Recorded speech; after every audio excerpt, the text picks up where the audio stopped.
జై శ్రీరామ్. ఆంజనేయ స్వామి భక్తులందరికీ హనుమాన్ జయంతి శుభాకాంక్షలు. బీచుపల్లి ఆంజనేయ స్వామి దేవాలయం. ఈ దేవాలయము తెలంగాణ రాష్ట్రం జోగులాంబ గద్వాల జిల్లా ఇటిక్యాల మండలము బీచుపల్లి గ్రామంలోని దేవాలయము. కృష్ణానది ఒడ్డున 30 కిలోమీటర్ల దిగువన ఈ దేవాలయం ఉంటుంది. జోగులాంబ జిల్లాలో 7వ నెంబర్ జాతీయ రహదారిపైన కృష్ణానది తీరాన ఈ దేవాలయం వెలిసింది. ఇక్కడి స్వామివారిని వ్యాసరాయలు ప్రతిష్ఠించారని ప్రతీతి. శ్రీకృష్ణదేవరాయలు సింహాసనం అధిష్ఠించిన పిమ్మట శక సంవత్సరం 1521వ సంవత్సరమున అతనికి కహుయోగం ప్రారంభమైంది. అప్పుడు మహారాజు వ్యాసరాయలను ఆశ్రయించగా ఆయన శక సంవత్సరం 1521 నుండి శక సంవత్సరం 1524 వరకు 3 ఏళ్ల కాలము తానే శ్రీకృష్ణ ముద్రతో రాజ్య పాలనము చేసి తదనంతరం అతనికి సామ్రాజ్యం అతనికి దానం చేశాడు. అప్పుడు రాయలు వ్యాసరాయల వారిని సత్కరించి మదనపల్లి జిల్లానంతటినీ కూడా ఆయనకు దానంగా ఇచ్చారట. అప్పటి నుండి ఆ ప్రదేశానికి వ్యాస సముద్రం అని పేరు వచ్చింది. దానం గ్రహించిన తర్వాత ఆ దోష పరిహారార్థం 378 ప్రాణదేవతల ప్రతిష్టలు చేశారట. ఇక్కడి ప్రతిష్ట వాటిలో ఒకటిగా భావిస్తారు. వ్యాసరాయల ప్రతిష్టలో హనుమంతునికి ఇరువైపులా శంఖ చక్రాలుంటాయి. ఆయన ఇక్కడ హనుమంతుని ప్రతిష్ఠించి మొదట ఎవరు స్వామి దర్శనానికి వస్తే వారినే పూజారిగా నియమించమని సెలవిచ్చారట. అప్పుడక్కడ స్వామి దర్శనానికి మొట్టమొదటిసారిగా బీసన్న అనే బోయ పిల్లవాడు స్వామి దర్శనానికి రాగా అప్పటి నుండి బీచుపల్లిలో బోయవారిదే ప్రథమ పూజ ఆనవాయితీగా వస్తోంది. కొన్ని సంవత్సరాల క్రితము గద్వాల రాజులు గర్భగుడిలో ప్రదక్షిణం వైపుగా విశాలమైనటువంటి మండపం నిర్మించారు.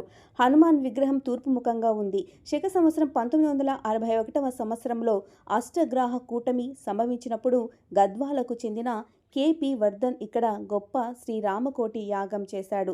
దాంతో ఈ క్షేత్రం గురించి దేశవ్యాప్తంగా తెలియవచ్చింది. ఆంజనేయ స్వామి దేవాలయ సమీపాన ఒక పుట్టపై కలిమి చెట్టు ఉంటుంది. ఈ ప్రాంతంలో ఒకప్పుడు ఒక మహర్షి జీవించాడని అక్కడే సమాధి అయ్యాడని ఇక్కడి ప్రజల యొక్క విశ్వాసము. ఈ ప్రాంతం చుట్టూ ఇప్పుడు ఒక వేదికను నిర్మించారు. క్షేత్ర మహత్యానికి వేదిక కీలక స్థానమని భావిస్తారు.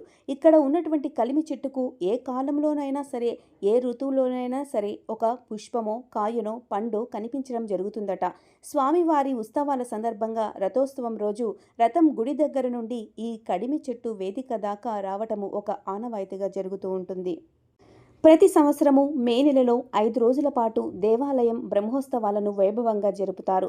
తొలి రోజు ఉదయము దేవాలయంలో పంచామృతాభిషేకము, అగ్ని ప్రతిష్ఠ, ధ్వజారోహణం, బలిహారణం, రాత్రికి తెప్పోత్సవము, రెండో రోజు ఉదయము పంచామృతాభిషేకము, స్వామివారికి ఉపనయనము, రాత్రికి ప్రభోత్సవము, మూడవ రోజు ఉదయము పంచామృతాభిషేకము, వ్యాసపూజ, సీతారామ కళ్యాణము, బలిహారణము, రథాంగ హోమము, రాత్రికి స్వామివారి రథోత్సవము, 4వ రోజు పంచామృతాభిషేకము, చౌకీ సేవ, బలిహరణము, రాత్రికి ప్రభోత్సవము, 5వ రోజు అమృతాస్థాపనము, పంచామృతాభిషేకము, పల్లకి సేవ కార్యక్రమాలు, అవభృత స్నానము తదితర పూజా కార్యక్రమాలు నిర్వహించబడతాయి.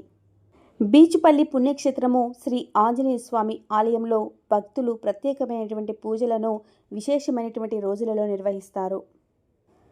వివిధ ప్రాంతాల నుంచి వచ్చిన భక్తులు కృష్ణానదిలో పుణ్య స్నానాలను ఆచరిస్తారు.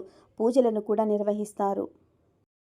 ఇక్కడ ఉన్నటువంటి కోదండరామాలయము, శివాలయము, సరస్వతీదేవి ఆలయాల వద్ద కూడా ప్రత్యేకమైనటువంటి పూజలను నిర్వహిస్తారు. బీచుపల్లి పుణ్యక్షేత్రము శ్రీ ఆంజనేయ స్వామి ఆలయంలో ఎంతో విశేషమైనటువంటి మహిమలు ఉన్నాయని భక్తులు విశ్వసిస్తారు. అందుకే ఈ దేవాలయము ఎంతో ప్రసిద్ధి చెందింది. వీలైతే ప్రతి ఒక్కరూ బీచుపల్లి పుణ్యక్షేత్రం శ్రీ ఆంజనేయ స్వామి ఆలయాన్ని దర్శనం చేసుకోండి. స్వామివారి యొక్క కృపకు పాత్రులు కండి. ఈ వీడియో మీకు నచ్చినట్లయితే లైక్ చేయండి, షేర్ చేయండి. ఇలాంటి మరిన్ని వీడియోస్ కోసం స్మార్ట్ సరిత కొన్న ఛానల్ని సబ్స్క్రైబ్ చేసుకోండి. ఈ వీడియోపై మీ అమూల్యమైనటువంటి అభిప్రాయాన్ని కామెంట్ రూపంలో తెలియచేయండి. ఇంకొక మంచి వీడియోతో మళ్ళీ కలుద్దాం. వీడియోని చూసినందుకు ధన్యవాదాలు.